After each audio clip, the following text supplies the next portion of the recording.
स्वागत है यीशु मसीह की प्रेजेंस में। हालेलुया। अपनी सीट ग्रहण करो जहां भी बैठे हो।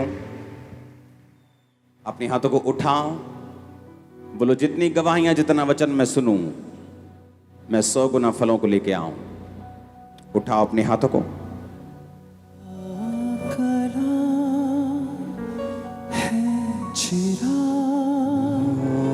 मेरी राहों की रोशनी अपने दिल में मैंने हालेलुया।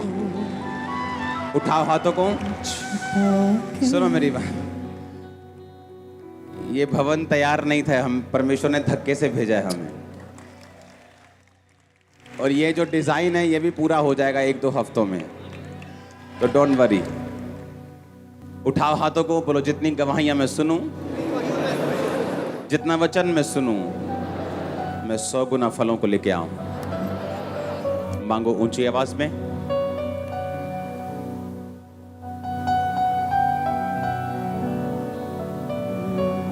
तेरे कलाम को पढ़ूं है इसी में मेरी खुशी अपने दिल में। मांगो मांगो मांगो, जो गवाही मैं सुनूं, जो वचन मैं सुनूं, 100 गुना फलों को लेके आऊं।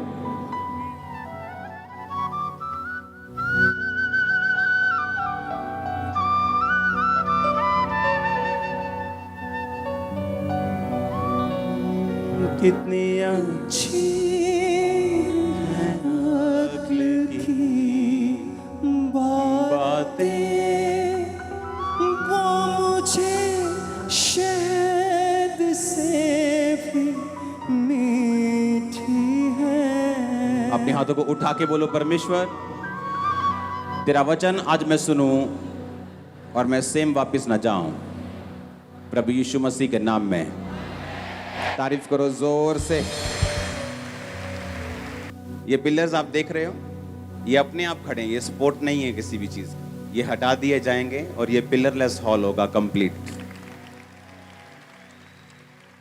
इसकी गवाही मैं आपको अभी नहीं दूंगा, इसकी गवाही मैं आपको बाद में दूंगा। इसकी गवाही बहुत लंबी और बड़ी जबरदस्त है। तो अभी भी ये इसका डिजाइन अलग है, ये कंप्लीट हो जाएगा 1 हफ्ते में, 2 हफ्तों में। लेकिन अभी भी जो साउंड का जो गूंज है वो नहीं खत्म होगी जब तक हम इसे, जो कंप्लीट हमने सोचा है, ऑडिटोरियम नहीं बनाएंगे इसका। वो भी जल्दी बन जाएगा। आमीन। आप बिलीव करते हैं कि नहीं? बहुत सुंदर भवन प्रभु आपको दे रहे हैं। Very beautiful. इसका जो साउंड है वो अमेरिका से आया है, आ चुका है।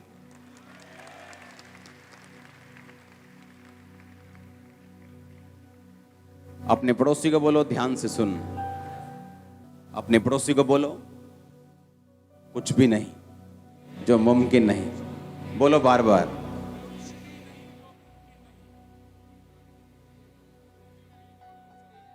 आमीन।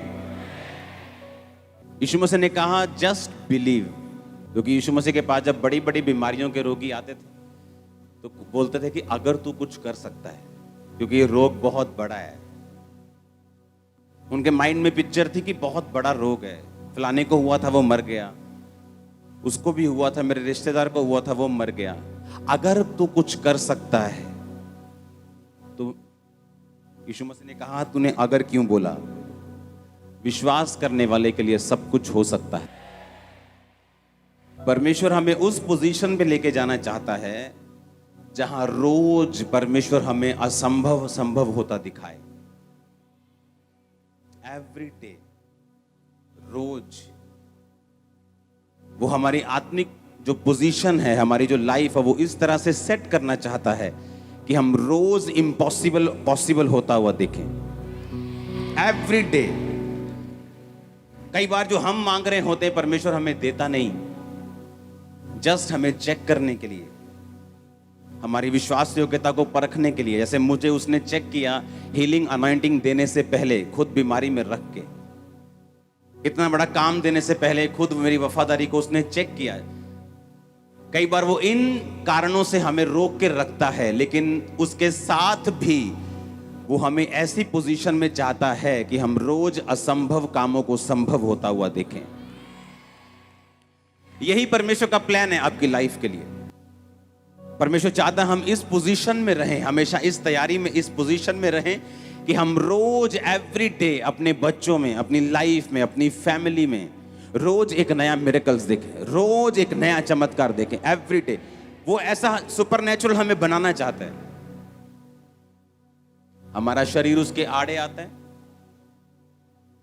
हमारा व्यभिचार, हमारा गुस्सा, हमारी लड़ाइयां, हमारे झगड़े, प्रार्थना का ना कर पाना, प्रार्थना में ध्यान ना लगाना। मेरा प्रार्थना च ध्यान नहीं लगता, किसी का नहीं लगता। मेरा प्रार्थना में मन नहीं करता, पास्टर्स का भी मन नहीं करता, मन किसी का नहीं करता। लेकिन जब मालूम होता है कि ये कड़वी दवाई मेरे शरीर को हील कर सकती है तो हम पीते हैं। और जब हमें मालूम होता है कि परमेश्वर की प्रेजेंस में अगर हम रहेंगे, उसकी हजूरी में हम रहेंगे और प्रेयरफुल रहेंगे और वचनों पे चलते रहेंगे और लिखित वचनों से हटेंगे नहीं, तो परमेश्वर ये ऐसे काम करता है कि हम रोज इम्पॉसिबल को पॉसिबल होता देखें अपनी लाइफ में। ऐसा रोज होगा।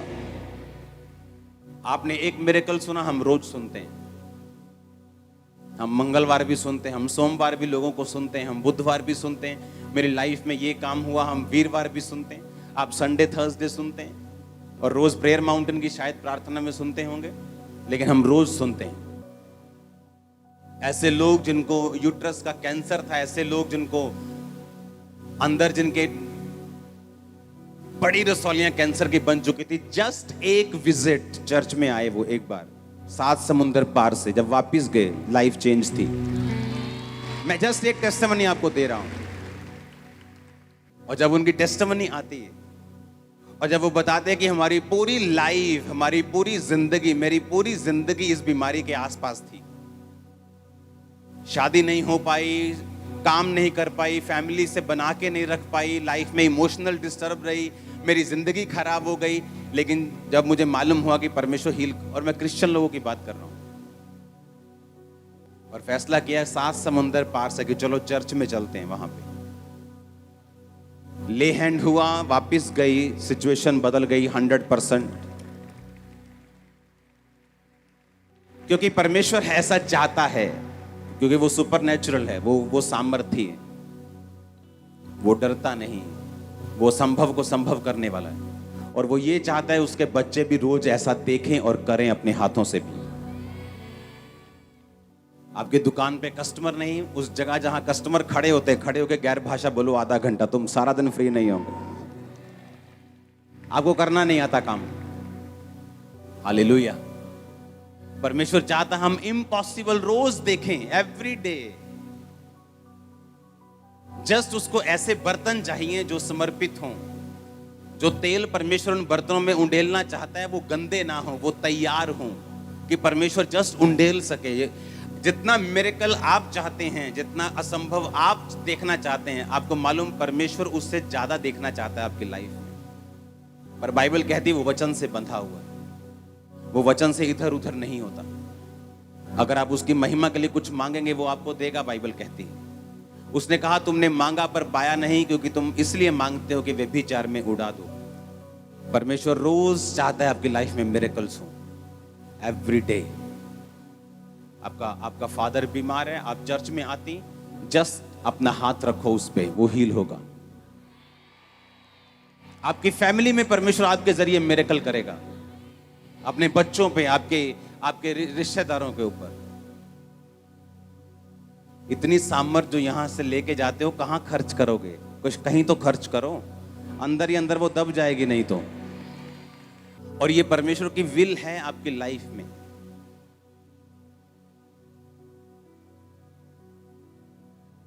आपके हस्बैंड का माइंड एकदम से चेंज होने वाला है, सच कह रहा हूं।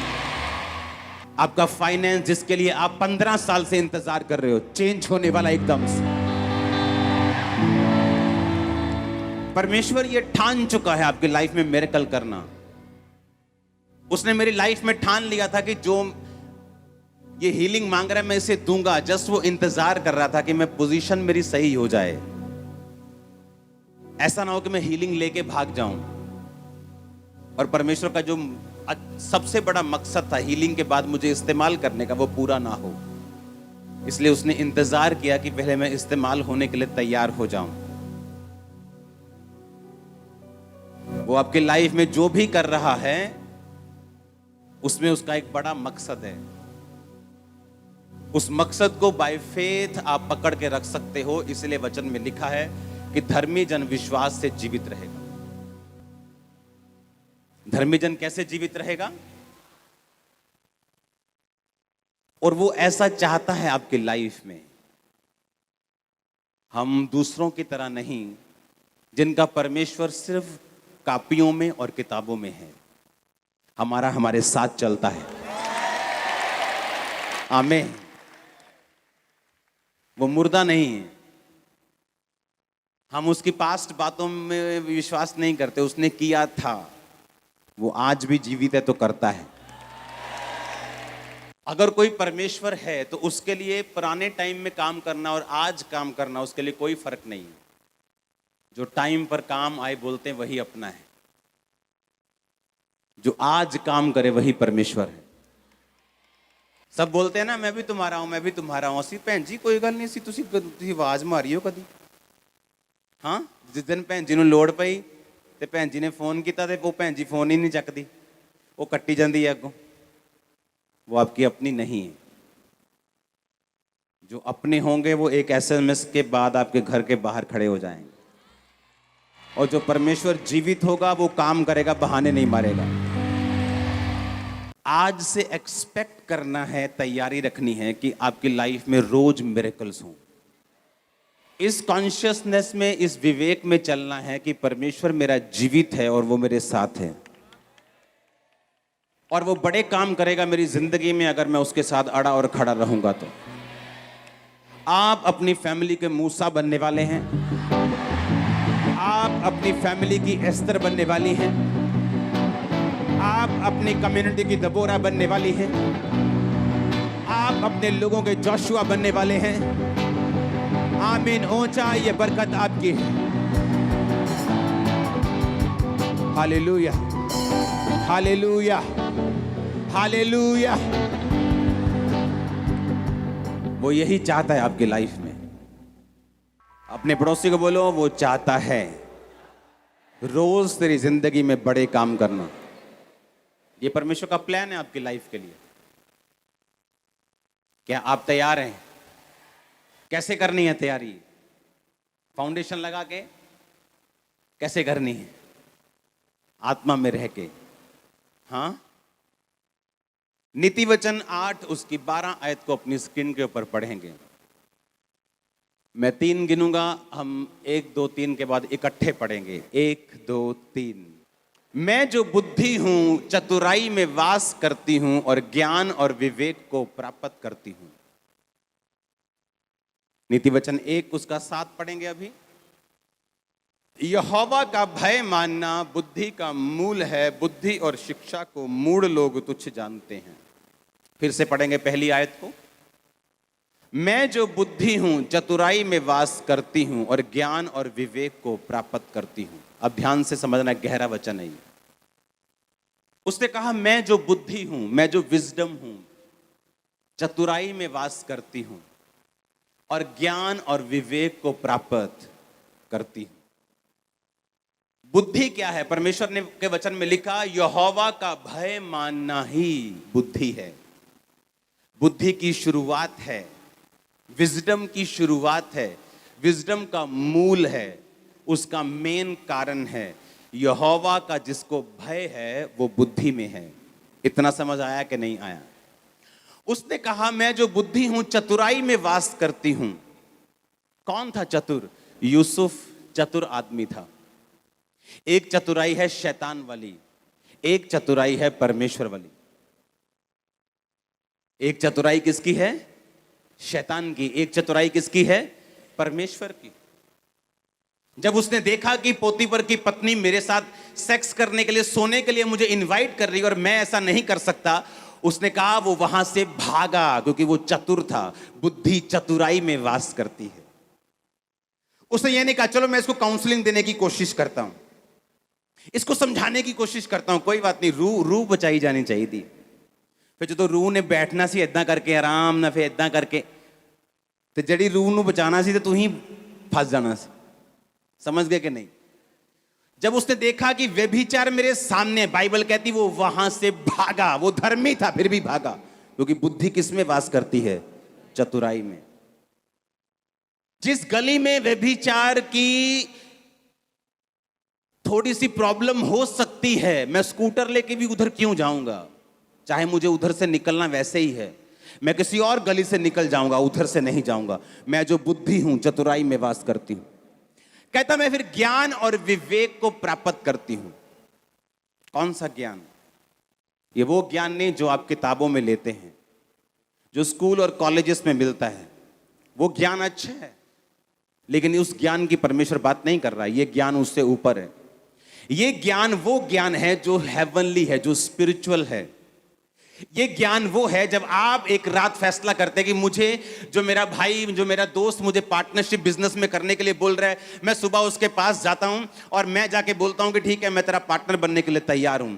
और जैसे ही आप सोते हैं, अगर आपके अंदर परमेश्वर की डर है, भय है, बुद्धि है, तो रात को आपको सपना आएगा कि सुबह मत जा। ज्ञान कौन सा वाला? वो जो ऊपर से आता है। यीशु मसीह ने कहा कितने पति हैं तेरे? उसने कहा मेरा तो अभी मैरिज। यीशु मसीह ने कहा तू कितने पति कर चुकी? कितने? 5 पति कर चुकी। उसने कहा मुझे ऐसा लगता है कि तू एक भविष्यद्वक्ता है। वो ज्ञान कहां से आया था? यीशु मसीह ने कहीं पढ़ा था?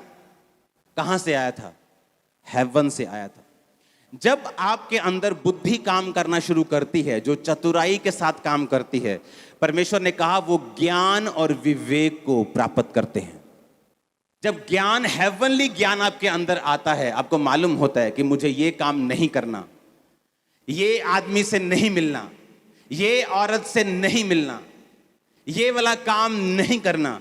आपको सपना आता है, लेकिन होता क्या है? जिस दिन सपना आना होता है, आपने 6 घंटे टीवी देखा होता है, आपने सारे टीवी के प्रोग्राम देखे होते हैं, आपने फेसबुक पे घंटों बिताए होते हैं, आप इतना संसार में गुमे होते हैं कि जब आप लेटते हैं आपको कोई सपना नहीं आता। जबकि आप लोगों को जो नींद है, जो आपका सोना है, वो सोने के लिए नहीं बल्कि परमेश्वर से बात करने के लिए है। आज कलीसिया गुमी हुई क्यों है मालूम? आज कलीसिया लॉस्ट क्यों है? आज क्रिश्चियन लोग जो हैं वो गुमे गुमे से क्यों हैं? ना तो अपने फाइनेंस में, ना लाइफ में, ना फैमिली में, ना सेहत में। हर तरफ उनको लगता है कि, ऐसा लगता है कि परमेश्वर है ही नहीं, क्योंकि उनके काम परमेश्वर वाले नहीं हैं। उसने कहा मैं जो बुद्धि हूं किसमें वास करती हूं? अब मुझे मालूम है कल मुझे कहां जाना है? चर्च। आज क्या है? शनिवार। तो कल परमेश्वर मुझसे बात करे तो मैं शनिवार क्यों ना फास्ट रखूं? मैं फास्ट रखती हूं। मैं टीवी से दूर हूं आज, मैं अपनी सहेलियों से दूर हूं, मैं अपने फालतू चीजों से दूर हूं, मोबाइल मैंने आज बंद कर दिया, मैं प्रार्थना में हूं। और रात आप सोए और परमेश्वर बात कर रहा है कि कल जब तू चर्च में जाएगी इस प्रेयर पॉइंट से प्रार्थना करना। आपने उस प्रेयर पॉइंट से प्रार्थना की, परमेश्वर ने मेरे कान में बात की, एक औरत यहां है जिसका ये है, जिसका वो। प्रोफेसी सिर्फ मुझ पे निर्भर नहीं करती। अगर मुझे असली करनी, अगर नकली करनी, तो मैं कोई भी दो जन ढूंढूंगा, उनका डाटा निकलवाऊंगा और सारी दुनिया के सामने बोलूंगा तेरे इतने बच्चे हैं, तेरा ये नाम है। वो वाली मुझे नहीं आती करनी। मैं आपको रियल वाली बता रहा हूं, जो मुश्किल है और कम लोग उसे करते हैं। हालेलुया। लेकिन जिस समय मुझे संडे चर्च आना था, मैं तो शाम को टीवी देख रहा था, मैं तो शाम को मोबाइल पे था, मैं तो पार्टी में गया था, मैं तो सभी दुनिया के कामों में बिजी था। मैं रात को 2 बजे सोया हूं, सुबह उठा हूं, परोंठे खाए हैं 5-7 और मैं चर्च में आ गया हूं। Hallelujah, hallelujah. अरे इतने परोंठे खा के चर्च में आओगे तो परमेश्वर कैसे बात करेंगे? अगर रात को हम इतने वर्ल्डली होके चलेंगे हमें मालूम है एक प्रेयर, एक प्रोफेटिक वर्ड, एक प्रभु का टच मेरी लाइफ को चेंज कर सकता है, मेरे पति को चेंज कर सकता है, मेरे कैंसर को चेंज कर सकता है, मेरी बीमारी को खत्म कर सकता है। पर क्या मैं उस टच के लिए तैयार हूं? यह क्वेश्चन अपने आप से पूछो। अगर मैं उस टच के लिए तैयार हूं तो रात को मैं टीवी में क्या देख रहा था फिर? अगर मैं उस टच के लिए तैयार हूं तो फोन पे क्यों लगा था फिर? अगर उस स्पर्श के लिए तैयार हूं तो कहां थी मेरी पवित्रताई? उस स्पर्श के लिए अगर तैयार हूं तो कहां थी मेरी प्रार्थना? वो तो है नहीं। लेकिन हम आके डिमांड करते हैं, परमेश्वर, जैसे मर्सिडीज के शोरूम के सामने हम रोज जाके बोले मुझे मर्सिडीज चाहिए लेकिन मैं पैसे साइकिल के दूंगा। वो बोलेगा भाई मर्सिडीज चाहिए, मर्सिडीज के पैसे ले आ। हम कैसे तुझे दे दें? हम नहीं दे सकते। उसने कहा मैं जो बुद्धि हूं किसमें वास करती हूं? नीति वचन कहता है, हे भोले लोगों, कब तक भोले बने रहोगे? कब तक परमेश्वर पे सारा कुछ छोड़ते रहोगे? जबकि परमेश्वर ने तुम्हें सारा सिस्टम दिया है। उसने अमीर होने के लिए तुम्हारे बीज बोने की व्यवस्था रखी है। उसने सामर्थ्य होने के लिए तुम्हारी प्रार्थना करने की व्यवस्था रखी है। उसने आवाज सुनने के लिए फास्टिंग की व्यवस्था रखी है। तुम कब तक वो नहीं छुओगे? और कब तक तुम भोले बने रहोगे? और कब तक भटके रहोगे? और कब तक तुम उसकी आवाज ना सुनोगे? हालेलुया। अगर मैं बुद्धि हूं, उसने कहा मैं जो बुद्धि हूं मैं चतुराई में वास करती हूं। मुझे मालूम है उस संगति में अगर मैं जाऊंगा तो मेरी स्पिरिचुअल लाइफ बिगड़ सकती है। मैं जानता अगर मैं उस दोस्त के साथ ज्यादा मिलूंगा तो मेरी स्पिरिचुअल लाइफ पे इफेक्ट हो सकता है। मैं तो कई पास्टर्स को नहीं देखता हूं, उनकी फेसबुक तक नहीं देखता हूं, क्योंकि जब वो फेक करते हैं और आप उनके अच्छे रिजल्ट्स को देखते हैं वो आपको प्रभावित करती है, लेकिन आपको मालूम नहीं फ्यूचर में उनके साथ क्या होगा। जब मुझे मालूम है परमेश्वर की बुद्धि चतुराई में वास करती है, मुझे चतुर होना पड़ेगा, मुझे चालाक होना पड़ेगा। सांपों की तरह यीशु मसीह ने कहा तुम्हें चालाक और बुद्धिमान होना पड़ेगा। उसने सांप की एग्जांपल दी। यीशु मसीह ने कहा सांप की तरह बुद्धिमान बनो। कबूतर के नाई क्या बनो? भोले बनो। कबूतर को पकड़ लो, वो आपको चोंच नहीं मारता, वो आप पे अटैक नहीं करता। उसने हमें कबूतर की तरह बनने के लिए बोला कि अटैक मत करो। उसने हमें सांपों की तरह बुद्धिमान होने के लिए बोला कि जब आप उसको पकड़ने की कोशिश करते हैं वो छुप जाता है और भाग जाता है। उसने हमें इस तरह से चतुराई में वास करने के लिए बोला। जब यीशु मसीह को मालूम हुआ कि मुझे, जब यीशु मसीह के मिरेकल्स देखे, जब लंगड़े चलते देखे, तो लोगों ने फैसला किया कि इसको उठाओ। यीशु मसीह को पॉलिटिकल लोगों ने फैसला किया कि इसको राजा बनाते हैं, इसके साथ पब्लिक बहुत है, इसको खड़ा करते हैं सीएम के लिए, इसको पब्लिक बहुत है, इसको एमपी खड़ा करते हैं। बाइबल कहती जैसे यीशु मसीह ने जान लिया कि मुझे राजा बनाने के लिए पकड़ना चाहते, उसने बहस नहीं की, वो वहां से चतुराई से निकल गए और पहाड़ पे प्रार्थना करने के लिए चले गए। मैं जो बुद्धि हूं चतुराई में वास करती हूं। वो प्रार्थना करने के लिए गए, प्रार्थना की, वापिस आए, लोगों का दिमाग चेंज हो चुका था। लोगों के साथ बहस करने से, लोगों को समझाने से, लोगों को ऑफेंड करने से यीशु मसीह को यह अच्छा लगा कि वो परमेश्वर के प्रेजेंस में चले जाएं। अपने मोती सूरों के आगे पवित्र वस्तुएं कुत्तों को मत। लेकिन ये बुद्धि कैसे काम करती है? जब आप परमेश्वर का भय मानना लिखा उस बुद्धि का मूल है। और वो किसको प्राप्त करती हैं? ज्ञान को। कौन सा ज्ञान? जो हेवनली है, हेवनली ज्ञान। कि आने वाले समय में लोग टीवी पर देखेंगे, हजारों लोग, आज 1000 लाखों लोग ब्रांचेस में बैठे हुए हैं, टीवी पे देख रहे हैं। ज्ञान कहां से आया था? ये ज्ञान, ये टेक्नोलॉजी वाला ज्ञान नहीं था, कि उस समय टेक्नोलॉजी थी नहीं ऐसी जब मैं ये प्रोफेटिक वर्ड दे रहा था लोगों को। इंटरनेट नहीं था लोगों के पास। टेक्नोलॉजी छोड़ो। जब परमेश्वर आपको ज्ञान देता है, वो ज्ञान कौन सा होता है? वो आपके परिवार के लिए होता है, आपके हस्बैंड के लिए होता है, आपके बच्चों के लिए होता है, आपके बिजनेस के लिए होता है, आपकी जॉब के लिए होता है, आपके पार्टनर को कैसे चुनना है, वो ज्ञान परमेश्वर हेवनली आपको देता है। आज कितने हजारों क्रिश्चियंस हैं जो रॉन्ग मैरिजेस में फंसे हुए हैं, क्योंकि ज्ञान नहीं था। कौन सा वाला? हेवनली। जब चुनने का समय आया मालूम नहीं था, जिनकी सुननी चाहिए थी उनकी सुनी नहीं, और खुद परमेश्वर से कोई संबंध था नहीं, क्योंकि परमेश्वर ने कहा मैं जो बुद्धि हूं, बाइबल कहती है चांदी और सोने और कुंदन से भी अधिक मूल्य किसका है? बुद्धि का। उसने कहा सोने की इच्छा मत रखो, चांदी की इच्छा मत रखो, बुद्धि की इच्छा रखो, वो सोना और चांदी भी आ जाएगा। हालेलुया। जब सुलेमान ने परमेश्वर से मांगा, उसने इसी बुद्धि को मांगा, उसे मालूम था। और परमेश्वर ने कहा जब मैं तुझे बुद्धि देता हूं तो उसके पीछे पीछे ऐश्वर्य भी आएगा, पैसा भी आएगा, ताकत भी आएगी, जीत भी आएगी, क्योंकि तूने सही चीज मांगी है। और कैसे आएगी ये बुद्धि? उसने कहा यहोवा का भय मानना बुद्धि की शुरुआत और बुद्धि का मूल है। मैं जो बुद्धि हूं किसमें वास करती हूं? चतुराई में, और ज्ञान और विवेक को प्राप्त करती हूं। जब बुद्धि आती, विवेक आता है, ज्ञान आपको बढ़ाता है। जब ज्ञान आता है आप अगला स्टेप ले पाते हैं। जब ज्ञान आता है आप अपनी लाइफ के नेक्स्ट लेवल पे चले जाते हैं। जब ज्ञान आता है आप अपनी लाइफ के एक नई हिट को, नया नया सिक्सर मारते हैं आप अपनी लाइफ में। जब ज्ञान आता है, क्योंकि वो हेवनली होता है। जो ज्ञान ऊपर से आता है वो फेल नहीं होता। आप नीचे के ज्ञान से कोई बिजनेस खोल सकते हो कि इस इलाके में ये बिजनेस चल सकता है, और वो चल भी सकता है, लेकिन जो ज्ञान, और फेल भी हो सकता है, लेकिन जो ज्ञान ऊपर से आएगा वो कभी फेल नहीं होगा। और मैं उस ज्ञान की बात नहीं कर रहा हूं, ये ज्ञान आपकी लाइफ के लिए पर्सनल होता है। ये बाइबल के शब्दों का ज्ञान मैं बात नहीं कर रहा हूं। आपकी लाइफ में आपको क्या चाहिए और वो कैसे होगा, आपके बिजनेस में आपको क्या करना है, पर्सनल लाइफ में क्या करना है, मैं उस ज्ञान की बात कर रहा हूं। आप मेरी बात समझ रहे कि नहीं?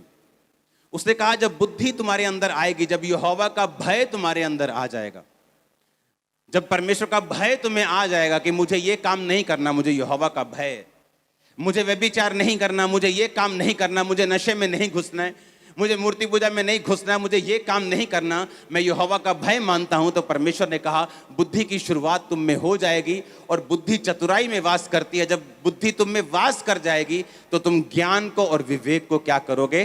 प्राप्त करोगे। और वो ज्ञान कौन सा होगा? वो तुम्हारे लिए होगा, वो एक रेमा वचन होगा। वो ज्ञान तुम्हारे लिए एक पर्सनल गाइडेंस होगी जो परमेश्वर तुम्हारे परिवार के लिए तुम्हें देगा।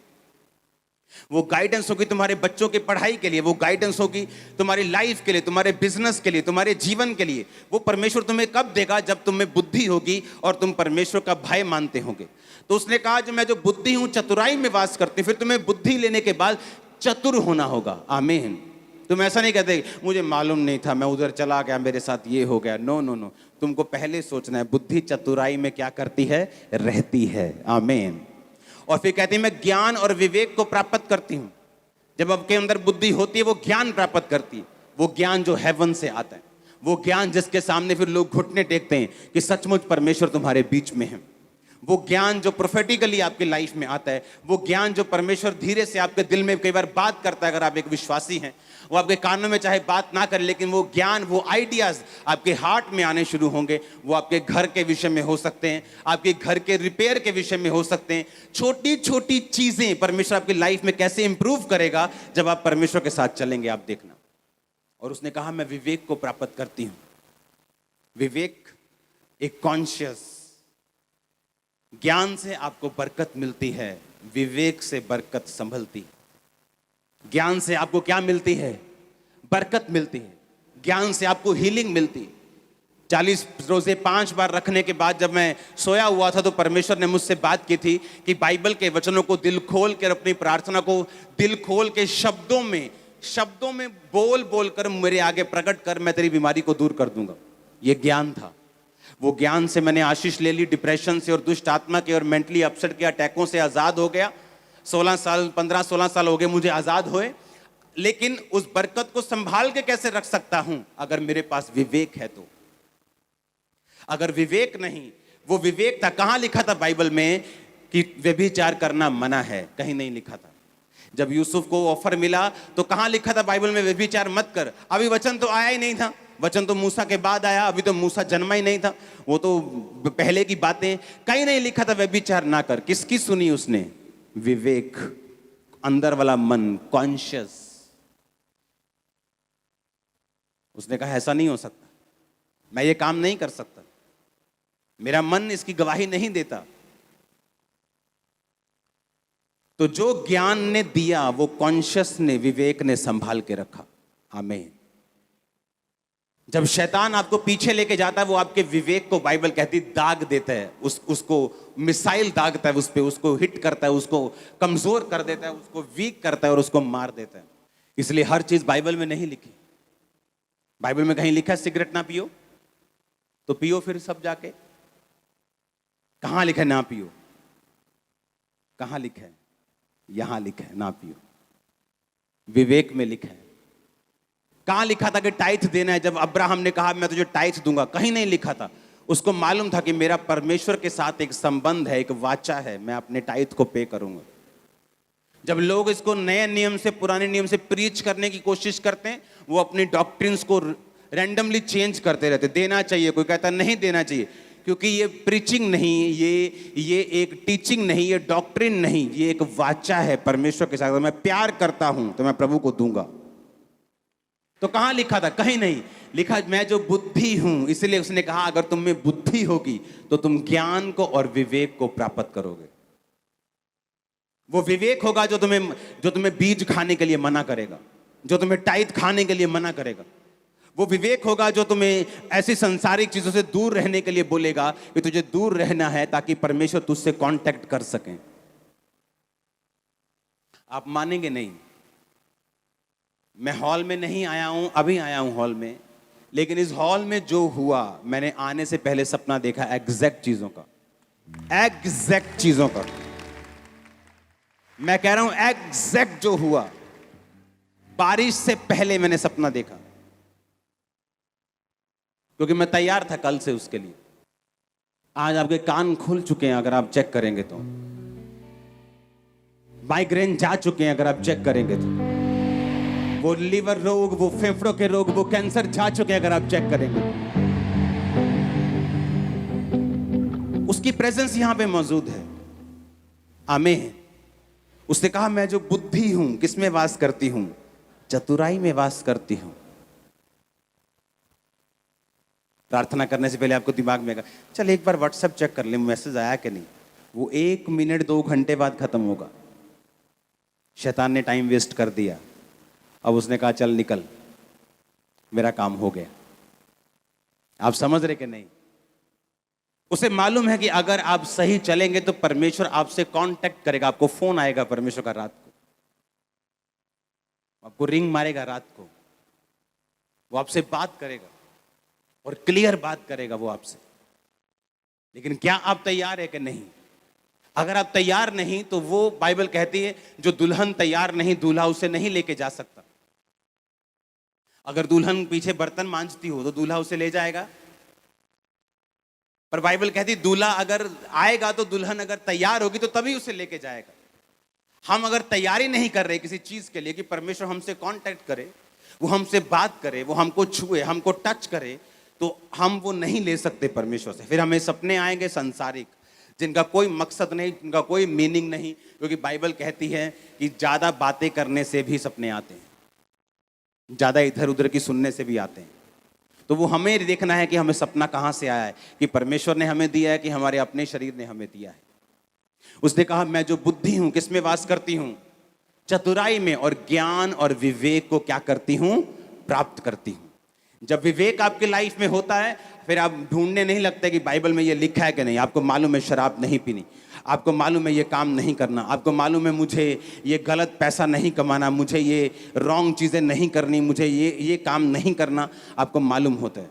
आप जितना मर्जी बहाना बनाने की कोशिश करो, आपका विवेक आपको बताता है कि जो ये हो रहा है वो गलत है, ये नहीं होना चाहिए। हालेलुया। कितने इन बातों को समझ रहे हैं? और बुद्धि कैसे मिलती है? यहोवा का भय बुद्धि की क्या है? इसका मतलब अगर मुझे यहोवा का भय है, मैं परमेश्वर का डर मानता हूं, पाप से दूर रहता हूं, तो ये सब चीजें मेरी लाइफ में होनी शुरू हो जाएंगी। वो कांटेक्ट करेगा, वो टच करेगा, वो हील करेगा, वो डिलीवर भी करेगा, वो ज्ञान देगा, वो विवेक देगा, वो संभाल के रखेगा, वो आगे भी लेके जाएगा। आप मेरी बात समझ रहे कि नहीं? मैं जो बुद्धि हूं, कहां वास करती हूं? चतुराई में वास करती हूं। हे भोले लोगों, कब तक भोलेपन से प्रीति रखोगे? उसने कहा तुम्हें मालूम है आज अगर मैं इस रिश्तेदार के घर जाऊंगी तो मुझे सब कुछ खाना पड़ेगा, लंगर सब कुछ लेना पड़ेगा, लेकिन फिर भी तुम उस बकरे को जिसको काटना होता है ना, वो जाता है गाजर के आगे आगे, वैसे तुम जाती हो कि उसने बुलाया, अगले दिन जाओ, अगले दिन जाओ मैंने कहा। आमीन। जब मालूम है कुछ ऐसा खाने को नहीं मिलेगा जो नॉन बिब्लिकल है, पर बाइबल कहती मैं जो बुद्धि हूं किसमें वास करती हूं? चतुराई में। मैं जो बुद्धि हूं किसमें वास करती हूं? लेकिन अगर बुद्धि नहीं होगी, तुम जाओगे, खाओगे, पियोगे, बीमारियां लेके आओगे, फिर प्रेयर लाइन में खड़े होंगे तुम और पास्टर पे सारा जोर लगाने के लिए बोलोगे, पास्टर जी अच्छे ही करो। हाँ, और पास्टर इतनी देर से वचन दे रहा है, वो आपको सिखा रहा है, वो आपको समझा रहा है। अगर आप सुन ले ध्यान से तो बाइबल कहती है तुम्हें हीलिंग की जरूरत नहीं होगी, तुम एवरग्रीन हील रहोगे। एक धर्मी बीमार हो सकता है, उस पर परीक्षा आ सकती है, लेकिन वो बीमारी मृत्यु के लिए नहीं, परमेश्वर की महिमा के लिए होगी। हालेलुया। मैं जो बुद्धि हूं किसमें वास करती हूं? चतुराई में वास करती हूं। मालूम है कि पति पी के आया है और तुम बाइबल खोल के बैठ गई हो बहस करने से, तुम कैसे जीतोगी उसके साथ? वो तो 4-5 शॉट लगा के आया है। चतुराई में वास करती, तुम चुप करके सो जाओगे, सुबह कान पकड़ोगी, आ जा भी हूं दस दे तेन। हाँ, मैं जो बुद्धि हूं किसमें वास करती हूं? चतुराई में वास करती हूं। और फिर लिखा अगर बुद्धि तुम्हारे अंदर आ गई तो ज्ञान आ जाएगा। कौन सा ज्ञान? जो हेवन वाला ज्ञान है, जो परमेश्वर आपको देता है, जो आपके मिनिस्ट्री के लिए, आपके फाइनेंस के लिए, आपके बच्चों के लिए, आपके बिजनेस के लिए। वो ज्ञान जब आपको मिलता है आप दूसरों से अलग होते हैं। और जो काम परमेश्वर आपको करने के लिए बोलता है उसमें आप कभी फेल नहीं होते, और ना कभी आप फेल होंगे यीशु मसीह के सामर्थ्य नाम में। Hallelujah, hallelujah. आप तैयार हैं क्या? आज से बुद्धि अपने अंदर रखनी है। उसने कहा मेरा मूल्य मूंगों से भी अधिक है, मैं चांदी से, मैं सोने से, मैं कुंदन से भी अधिक महंगी हूं। जब बुद्धि एक बार आ गई आपके अंदर, उसके बाद जो आपके लिए ज्ञान होगा वो भी आपके अंदर आ जाएगा। और ये वो ज्ञान नहीं जो आप कॉलेजेस में ले सकते हैं, ये वो ज्ञान नहीं जो 40 साल के बाद भी पढ़ के आपको नहीं मिल सकता। ये वो ज्ञान है जो ऊपर से आता है, जो फेल नहीं होता, जो पुराना नहीं होता, जो एवर अपडेटेड सॉफ्टवेयर है उनका, वो वहां से आता है। आमीन। जो आज भी काम करता है, अभी भी काम करता है। वो फॉर्मूलाज कभी पुराने नहीं हुए, वो आपको मिलेंगे यीशु के नाम में। मैंने कहा वो आपको मिलेंगे यीशु मसीह के नाम में। एक बात याद रखो, धर्मी बातों में चलने के लिए, धर्म की बातों में चलने के लिए, परमेश्वर में चलने के लिए आपको हमेशा प्राइस पे करना होगा, मूल्य अदा करना होगा। आपको कई बार लाइफ बोरिंग लगेगी, लेकिन आपको करना होगा, क्योंकि जो इंटरेस्टिंग उसके बाद होगी वो बड़े बड़े सेलिब्रिटीज की नहीं होगी। तो पहले फैसला कर लो कि मुझे पहले ऐसी लाइफ जीनी है और बाद में कैसी जीनी है, या मुझे नॉर्मल हमेशा के लिए रहना है। हालेलुया। अगर आपको आज स्पर्श चाहिए था तो कल आपने कितनी प्रार्थना की है? अगर आपको आज चाहिए आपका हस्बैंड बदले तो पिछले महीने से आपने कितने घंटे रोज प्रार्थना की है? आपने कितनी बार परमेश्वर का वचन पढ़ा है? आपने कितने संडे मिस किए? कितने हफ्ते आपने फास्ट नहीं रखे? हालेलुया। अपने हाथों को उठा। मैं जो बुद्धि हूं चतुराई में वास करती हूं, ज्ञान और विवेक को प्राप्त करती हूं। खुदा मुझे ज्ञान दे और मुझे विवेक दे। आज से मैं तेरा भय मानता हूं, आज से मैं तेरा भय मानती हूं। मुझे ज्ञान दे, मुझे विवेक दे। हमारे YouTube चैनल को सब्सक्राइब करें ताकि आप परमेश्वर के गहरे वेदों को जान सकें कि कैसे आप परमेश्वर में बढ़ सकते हैं, कैसे आप दुष्ट आत्माओं से, नशों से, बीमारियों से और वंशों के श्रापों से आजाद हो सकते हैं।